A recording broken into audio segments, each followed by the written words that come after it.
we actually, let me just do this. We actually did touch on this quite a lot in the beginning, but our friends at Facebook, still hard to call them Meta. $9.4 billion loss in the last 9 months. So, Cade, in your worst 9 months of your life, financially, how much money have you lost? Like your worst. You started with For how long? $100. 9 months. What's the Over in the worst course of nine nine months, months? that would Yeah. probably be the NFT like bull run. So probably from like May of last year or something like that. Whenever I started buying NFTs, all the way into like the crash. There's just a bunch of, mainly my losses came because I would buy NFTs I really liked and just never sold them. Like I bought them at a decent Okay. price. So, They so ramped up. more or less, how much did you lose in 9 months? Um, Just I really have like, hold on, I think about that. okay. Let me help you. Was it close to $9.4 billion? Yeah, around there, probably a little bit more. All right. Well, my point exactly is that Meta's doing amazingly. Even a NFT DJ like myself and Cade have lost more than this in 9 months. Yeah, So but I don't know. yeah, For me, chump like it's okay. Like change. I lost. It's tens of thousands, but I don't really look at it like a loss because most of those weren't losses. Like I still have the assets; they're just sitting in my wallet. I just never got rid of them, and a lot of them still have a lot of value. And there's still NFTs in my wallet, thousands of dollars of NFTs I could offload if I wanted to.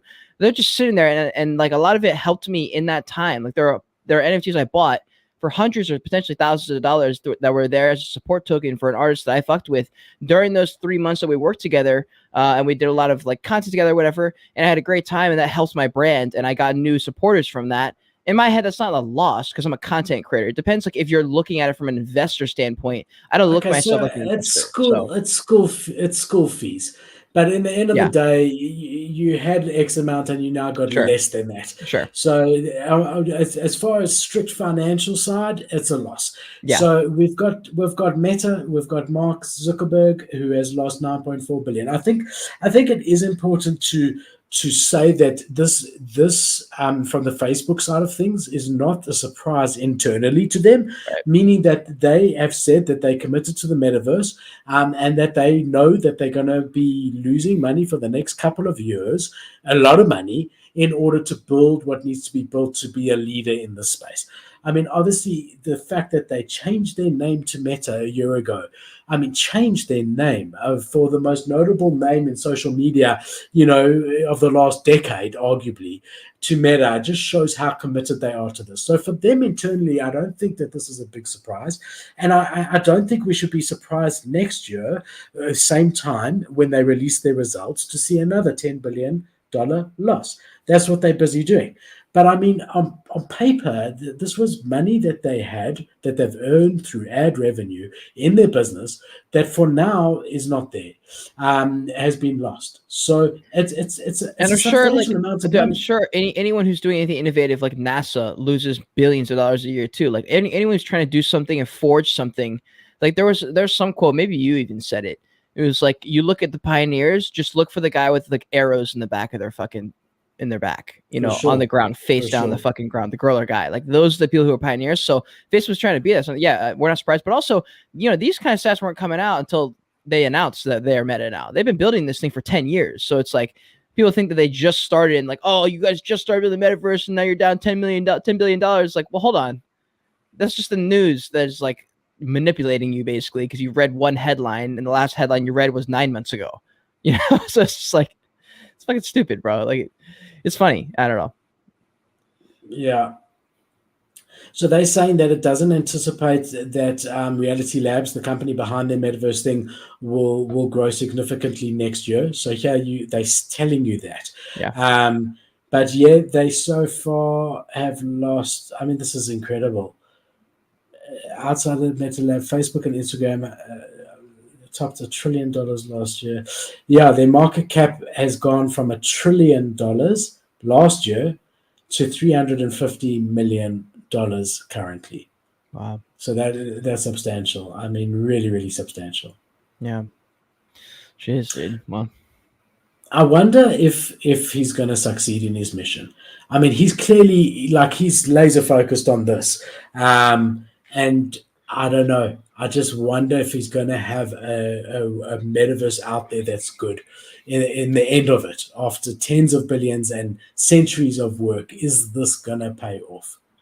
Yeah, I almost thought it like because you were right when you said that, like, what if they actually built? They built a social platform. So I think that's the way he's looking at the metaverse. Like, this is a way for people to engage and interact with each other, and they're building the virtual world. That is definitely a different thing that they're building. They've never really had proven market fit, or sorry, not proven market fit, proven market experience slash success in this department specifically. So we don't really have too much to look at there because we don't know if he's got this. I mean, I assume he does because he's got the access to the biggest people and the best people. But as far as building out the metaverse, we don't even know what it's going to look like. We don't know what people are going to want. We don't know if people are going to want to interact in the metaverse the way that Mark Zuckerberg is envisioning right now. He assumes he will, but if he's wrong, then I don't know. Like, I feel like for them, it would make more sense to focus on like how they can position themselves in the metaverse. I guess I was a bit surprised he was going to try and make it. See, it I don't doesn't know. I don't surprise me know. so much. The theory side, I get, because here they were, there was MySpace before them, but they were the first big mass adopted social media, right? Sort of like the Google. Yes, there was Yahoo, but Google emerged as the search engine. So too, yes, it hasn't stayed that way with Facebook, but at the time, Facebook clearly came out a winner in MySpace, and for the first decade afterwards, they were the only social media. So that's what they were. So he's Yeah. now saying, okay, COVID happened. It showed us that people might be stuck at home, and not just from COVID now, but in general, and people might want to still socialize. This is the future of our genre. This is the future of social media. This is the Right. new way that people are. So it's completely within their field, completely within their.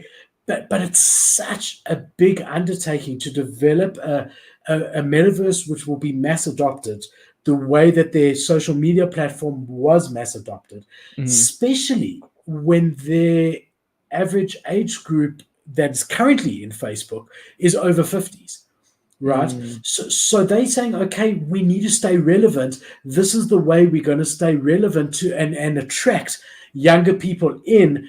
But they're going to lose their whole existing market because I can promise you, my mom is not putting on a VR headset and walking. She gets dizzy walking around her house. yeah. She's not gonna. She's not gonna go. So it comes with massive risks. Are they going to isolate the small market share that they've got left and not attract the boomers that they want and have Mm, wasted billions of dollars and decades? Or is it going to be the future social media platform like Facebook was 15 years ago? right.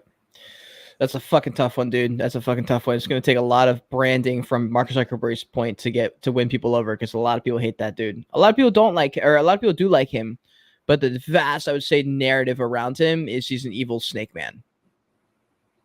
Yeah, so I mean that's par for the course. It came when people switch over or whatever to other Sure. social medias. I mean, yeah. We'll see what All right. happens. And then the last story, which is super, super bullish. Hong Kong is going to legalize retail Bitcoin trading. So Hong Wow. Kong is massive. This is really big. This is really, really big.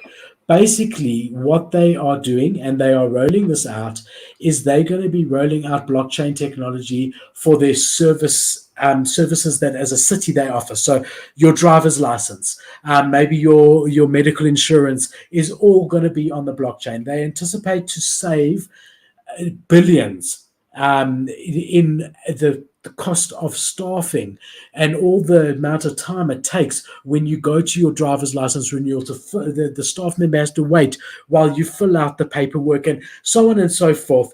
And they are going ahead with this.